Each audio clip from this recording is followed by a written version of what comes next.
Ok, donc salut à tous, c'est le Souk. Et alors l'épisode d'aujourd'hui va être un peu particulier.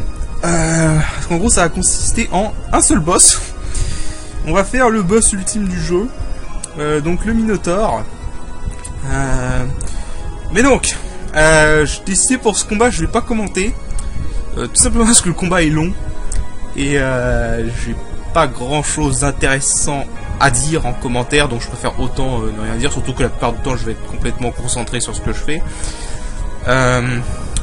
Donc du coup j'ai décidé que je vais juste vous montrer le combat, je vais pas commenter. Et donc juste avant je vais juste vous montrer en gros mon build, enfin ma strat, vous expliquer ma strat vite fait.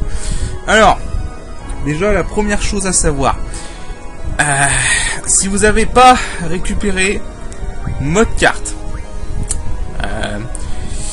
si vous n'avez pas récupéré mode carte, ce combat est honnêtement complètement abusé. C'est-à-dire si vous n'avez pas mode carte, vous allez en chier, mais comme c'est pas permis quoi. Et pour avoir fait le mode sans mode carte, et je crois que je suis actuellement le seul qui a fait le mode sans mode carte, qui a été assez fou pour ça. En gros, Minotaur est une putain de purge sans mode carte. Parce que sans mode carte, le truc c'est que vous avez qu'un seul et unique perso qui aura défense mentale x4. Et qui de surcroît, vous n'aurez que 3 mégalixirs. En admettant que vous ayez transformé le Loch Ness en 3 mégalixirs. Donc ouais, tout ça fait que sans mode carte, ce boss est une purge. Est une vraie purge. Et là où c'est encore plus relou, c'est que sans mode carte, vous êtes obligé de battre le Minotaur pour battre Ultimecia. Parce que très honnêtement, si sans mode carte pour Ultimecia est quasiment impossible. Sans mode carte. Parce que encore une fois, pour les mêmes raisons, vous avez qu'un seul perso qui aura que 4 immunités, vous n'aurez que 3 mégalixirs maximum. Et Ultimecia est un combat très long. Il y a beaucoup d'attaques qui font des altérations d'état. Et non, c'est juste pas gérable si vous avez abattu le Minotaur, parce que le Minotaur drop un ruban. D'ailleurs, donc si vous voulez battre ce boss sans Minotaur, sans la mode carte, j'ai fait une vidéo dessus. Je crois que je l'avais privatisé. Donc je vais peut-être voir je mettrai le lien dans la description, je pense, pour le combat sans mode carte. En gros, la strat, si vous n'avez pas mode carte, c'est de prendre Irvine, Squall et Linoa, de mettre Linoa en canonisation avec le météore, de mettre tout le monde en zombie, et en fait d'espérer qu'il va utiliser Transcendance dès le début. Comme ça il va faire que spammer Terra Break, et avec Auto Carapace et Zombie, vos persos réduiront les dégâts par 4, et donc vous aurez une chance de pouvoir tanker son Terra Break.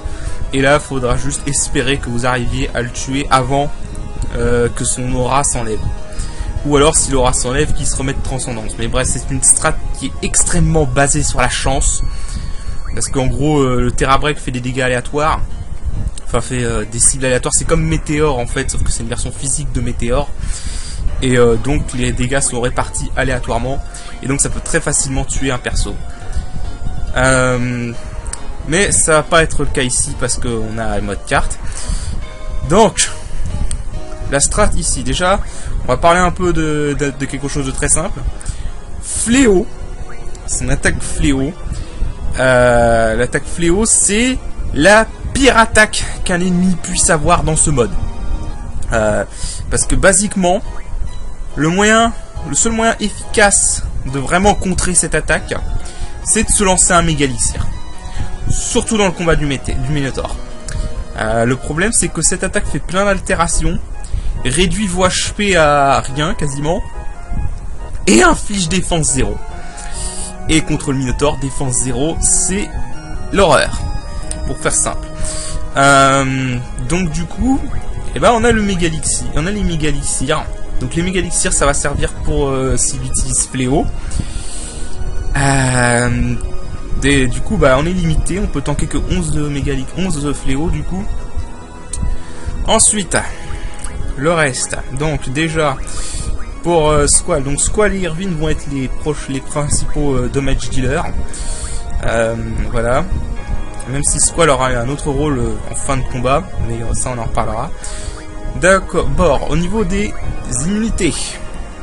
Immunité à Morphée, Folie et Furie. Je suis pas sûr qu'il fait Folie en fait. Je suis pas sûr qu'il peut infliger Folie. Et bref, et surtout à Ankou.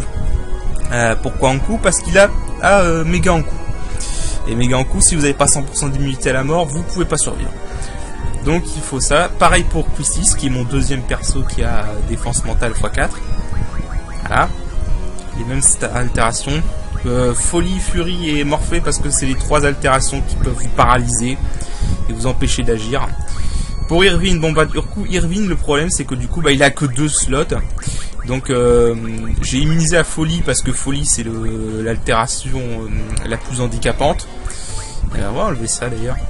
Les associations élémentaires, ça sert à rien. Furie encore c'est pas trop grave, s'il a Furie je peux toujours soigner. Voilà, donc Irvine c'est le principal dommage dealer et c'est également le principal mec qui va infliger défense 0 avec les Dark Balls. Il vous faut à tout prix des anti-sorts, parce que le truc c'est qu'il va faire transcendance et que quand il fait transcendance il se met aura, et s'il a aura il va spammer Terra Break, et Terra Break sans zombie plus carapace c'est l'horreur à survivre. Au niveau des compétences automatiques, donc pour Squall, alors Squall, je lui mets empathie. Pourquoi? Parce qu'en fait, dans la dernière phase, il va se mettre à utiliser triple attaque, comme le monarche, et donc il va attaquer 3 fois à chaque fois qu'il attaque. C'est très chaud, c'est très chiant. Et donc c'est pour ça que je mets empathie, parce qu'en gros, durant la phase triple attaque, mon but va être que dès qu'Irvine va être dans les HP dans le jaune, je ne vais pas soigner Irvine. Et en gros Squall le défendra avec empathie. Je mettrai Squall en défense pour qu'il prenne 0 de dégâts de l'attaque. Sachant d'ailleurs un petit truc marrant, c'est que l'attaque normale du Minotaur inflige des altérations dont défense 0 dans ce mode. J'ai constaté d'ailleurs en mettant en défense, non seulement on réduit les dégâts de l'attaque à 0, mais Squall ne prendra aucune altération. Il prendra même pas défense 0. Donc voilà. Je mets pas auto-carapace, auto-blindage parce que les autres c'est faut maximiser les dégâts. Et mon but, vous allez voir que c'est de prendre en fait plein de dégâts de Ultima et d'étuve pour pouvoir utiliser les limit break. Donc Quistis, j'ai pas besoin d'augmenter sa magie, donc je lui mets vitesse plus 30% et esquive plus 30%. Je lui ai également mis traitement pour retirer défense 0, parce que sans blindage, avec défense 0, l'Ultima fait 9999. Donc il n'y a pas le choix, il faut enlever défense 0. Je pense que les remèdes plus marcheraient aussi, mais j'ai pas de remède plus. Donc, des Ultima à la vigueur pour Squall et Irvine, évidemment. La Lionheart pour Squall. Donc en gros, mon but durant la première phase, ça va être d'espérer qu'il utilise surtout Ultima et Tuve. Et en gros, infliger défense 0 avec les Dark Balls, attaquer avec le Ranzo-Kuken de Squall, et soigner avec le Mistral de Quistis. Voilà. Et quand il a infligé défense 0, Irvine attaquera avec les balles pulsar, évidemment. Et une fois en triple attaque, une fois qu'il rentre dans sa phase triple attaque, bah Squall sera en défense empathique, en gros. Sachant que s'il attaque Squall, je vais surtout utiliser la limit break de Squall, parce que même sans défense 0, le limit break de Squall fait des dégâts corrects. Donc voilà, là j'ai nos combats, mais je remplacerai par vigueur plus 30% après, pour le boss. Et donc bah voilà, c'est la strat globalement. Donc traitement, une autre possibilité serait de mettre Arnica. Est-ce que j'ai Arnica? Ouais bah tiens, Irvine Arnica c'est bien. Alors Arnica, ce que je vais faire en fait, je vais utiliser Arnica pour soigner les dégâts de son attaque normale. Ce sera plus simple. Puis voilà. Alors ça va sûrement prendre plusieurs essais, donc je vais pas vous montrer tous les essais, hein, je vais coter direct à l'essai gagnant. Ça va sûrement prendre beaucoup d'essais. Faut savoir aussi, si vous jouez Linois, vous pouvez espérer tomber sur Selenium, enfin utiliser son limit break et espérer tomber sur Selenium. Si vous tombez sur Selenium et que ça inflige invincibilité sur la plupart de vos persos, c'est le jackpot. Là, et que vos persos sont affaiblis en plus, c'est vraiment le gros jackpot. Donc si vous tombez sur Selenium et que vous avez invincibilité sur Squall ou Irvine pendant qu'ils sont en HP critique, bah là vous pourrez spammer vos limit break comme vous voulez. Donc vraiment Selenium c'est très pété si vous jouez Linoa. d'autres alternatives. Selfie peut être aussi utile, parce que mur inflige aura, ce qui serait très pratique. Et Jobu peut soigner les altérations et tous les HP. Si vous n'avez pas de méga elixir, votre meilleure chance c'est votre meilleure chance de soin pour Fléau, c'est vraiment de miser sur le limit break de Selfie, mais j'aime pas le limit break de Selfie parce qu'il est beaucoup basé sur la chance et je suis un poissard. Zell, en fait Zell faudrait que j'essaye vraiment. Parce que c'est vrai que j'ai pas beaucoup essayé Zell dans ce mode, surtout depuis sa dernière mise à jour. Faudrait que j'essaye de voir s'il y a des moyens de faire des dégâts corrects avec son limit break. Mais donc voilà. Donc c'est la strat globale. Et bah donc moi je vais vous laisser là. Et je commenterai un peu après le combat. Mais donc voilà. Donc je vous rejoins tout de suite pour le combat. Un petit détail aussi, c'est que Mexico a modifié la musique de combat. Très franchement, je suis pas fan du tout de la modification parce que j'aime pas la musique qui a été remplacée. Enfin, qui l'a remplacée, même si ça fait sens. Mais j'aime pas la musique. Je préfère Force Survey. Mais bon, chacun son truc. Donc voilà. Donc je vous rejoins pour le combat. Allez.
Bon, waouh, là je suis vraiment content. Parce que vous allez peut-être avoir du mal à le croire, mais first try. Non, je suis sérieux, je l'ai battu du premier coup là, c'était mon premier essai. Honnêtement, je suis surpris. Bon, j'ai eu du cul, hein, parce que à un moment, pendant un long moment, c'était mal barré, hein, parce que là, j'étais vraiment dans une situation assez désavantageuse où il utilisait Ultima alors que Kustis n'avait pas sa jauge, alors que personne n'avait sa jauge de ATB pleine. J'ai utilisé des méga elixirs par sûreté pour pas risquer de perdre. Mais first try. Ah, là vraiment je suis content. Là vraiment je suis très content. First try sur le Minotaur, mais là oh là je suis vraiment content là pour le coup. Putain. Bon. Du coup ouais voilà. Ah putain ça fait du bien. Tiens, c'est vrai. C'est vrai. Le petit truc qui fait bien. Voilà. Le petit truc qui fait bien. Non. Sa récompense n'est pas très importante si tu as mode carte. Mais quand tu n'as pas mode carte, pour combattre Ultimessia derrière, le ruban c'est vraiment très bien. C'est vraiment très très bien pour affronter Ultimessia derrière. Bon. Bah du coup voilà. Bon, je pense que j'ai eu de la chance honnêtement, hein, parce que ça peut être tourné. Ce combat est assez aléatoire quand même. Il y a une part de chance, hein. Avec le même setup durant mes essais avant que je commence à record. J'ai dû mourir au moins 10 fois avant de le battre, quoi. Mais ouais, c'est définitivement le boss le plus chaud du mode parce qu'en fait le truc c'est que t'as plein de trucs à gérer. Il y a vraiment un bon boulot. Parce qu'honnêtement, au début, j'étais un peu contre de lui retirer son pattern fixe, parce que c'est ce que j'aime bien dans le Minotaur en Vanilla. Mais ça va, parce que contrairement à Requiem Mode, Mexico a eu la bonne idée de pas rendre ses attaques trop OP. Bon, à part Fléau. Fléau est très OP. Mais déjà, par exemple, le fait que Etuve maintenant réduit les HP à 1 au lieu de 9998, de faire 9998 fixe, ça c'est génial. Ça c'est vraiment très bien. Parce que honnêtement, un pattern aléatoire avec cette attaque, c'est juste pas possible. Et c'est bien que Terra Break aussi soit que avec Aura. Ça te donne le besoin de lancer anti-sort pour dispel son Aura pour pas se prendre son Terra Break. Et bah ça te force aussi à réinfliger défense 0 parce que anti-sort enlève défense 0. Donc pour ce combat là c'est bien. Ce combat là c'est très bien. Mais bon voilà, là je suis content. First try, honnêtement je suis très content. Là il y a vraiment rien à dire. Donc là je vais juste aller me positionner devant la salle du boss final Ultimessia qu'on fera au prochain épisode. Parce que bon, un seul boss à la fois quand même. Surtout que Ultimessia va être un long boss 4 formes. Donc bah du coup bah, on va se sauvegarder là.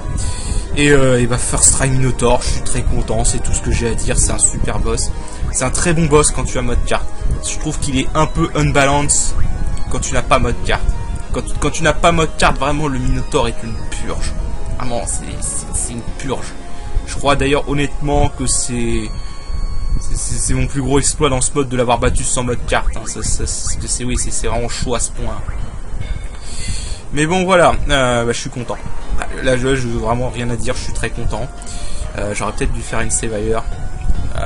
Mais très content. Voilà, et bah sur ce, bah moi je vous dis à la prochaine. Et on terminera ce let's play au prochain épisode. Donc voilà, allez, salut!